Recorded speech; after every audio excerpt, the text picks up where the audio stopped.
Harry Maguire has received his fair share of criticism during his time at Manchester United, sometimes justified. Quite a lot of the time he's found himself scapegoated.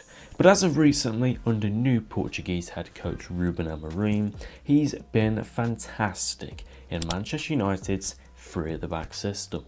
Notable results consist of their 5-3 penalty triumph at the Emirates Stadium, their 2-2 close draw away at Anfield, and a 2-1 last gasp win at their Manchester neighbours. A player who's been consistently colossal amongst all of these performers is of course Diallo, but the English Sheffield-born centre-back Harry Maguire. Heroic, dominant, clutch, assured. The 31-year-old has been all of these things, but what he's also been is reliable in the middle of Amorim's defensive units. So let's take a deeper look at why that is, his role under Amorim, why it works, how good he's been, and much more.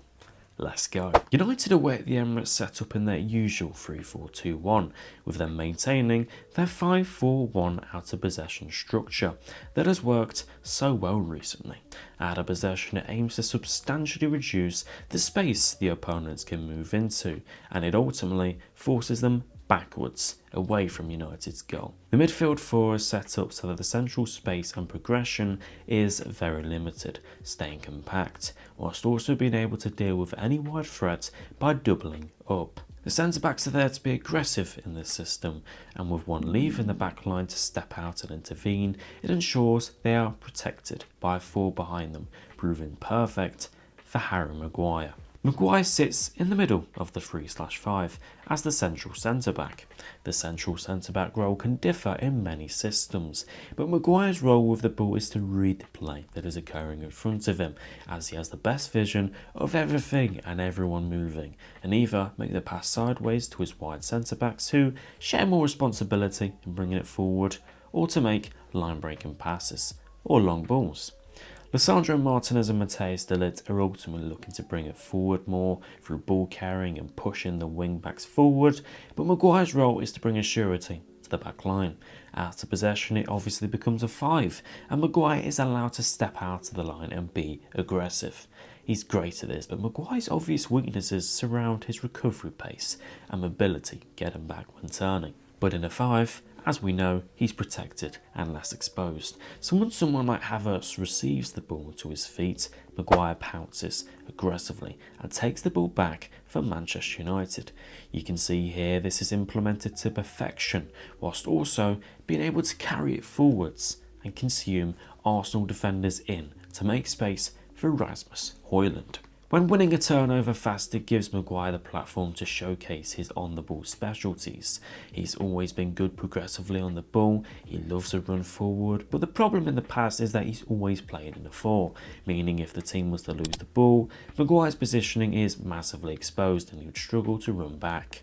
But as he does get the chance to go forward, he might not share the biggest acceleration running forwards with the ball, which is why he isn't a wide centre-back, but his physicality and sheer size means opponents can't really take the ball away from him, making him a tricky and awkward player to stop. His decision making when and when not to press too has been very impressive. Amorim has given him the platform to play to his very best strengths, whilst handling him more responsibility, leadership and coaching, allowing him to flourish with confidence and control of his back line. In terms of his passing, it's improved massively over the years, mostly down to his experience and understanding of the game, timing his passes to absolute perfection.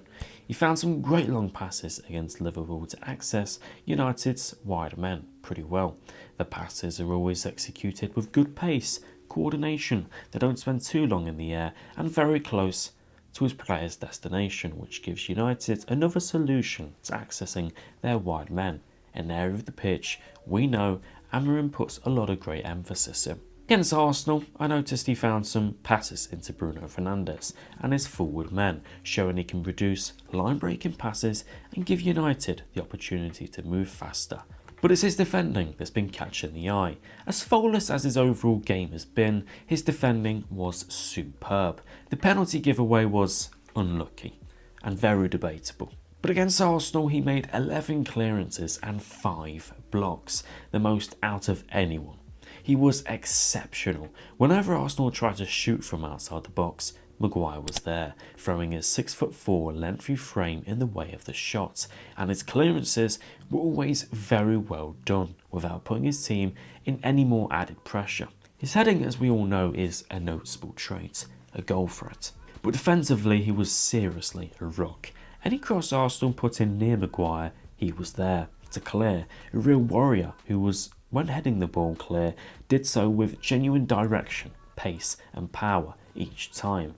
If he can, he'll always direct it to a Manchester United teammate, most commonly a United midfielder, as the idea is to win back possession, not play tennis. But if the ball comes in with more pace and urgency, he heads it clear, but still with remarkable connection towards the centre of the pitch, where the United forward players will be looking for a quick breakaway.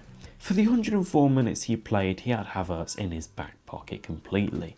Amorim's system instructs Maguire into more tight and aggressive defending, so he was following Havertz around in the penalty box, pouncing on any loose touch and cross his way. United were very successful in their defensive approach up until the red card, as Arsenal in the first half had only 4 shots, taking nearly an hour just to get one on target. Now, of course, United were defending fairly deep, a lot within their own penalty area, but even with a high line, Maguire is a sustainable choice within the middle of the back line. As I've repeated, the system offers Maguire enough protection in transition so that he isn't left exposed and his finest qualities get to shine brightest. He can step out and be aggressive, winning back the ball without the worry of being exposed. And I think that Amorim is and will continue to be a big fan of Harry Maguire, with his utilisation in the past of Sebastian Coates in the middle of Sporting's back line, who, just like Maguire, is smart, tidy with the ball, reliable, a leader, aggressive, and a pure defender who can put in strong performances in facing the biggest of teams. And there's still those out there that believe that Maguire is still this 80 million flop who is nothing more than a meme stuck in 2021. But he's a real player of genuine quality, because bad players don't go to the Etihad Stadium, Anfield and the Emirates and come off as one of the best performers on the pitch.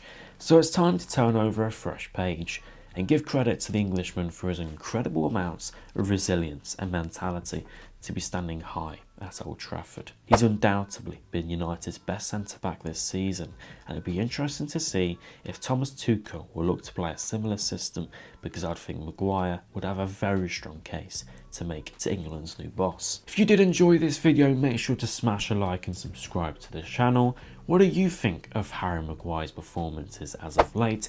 Does he deserve to start for Thomas Tuchel's England team? Let's see. Thank you for watching, and I'll see you guys in the next one.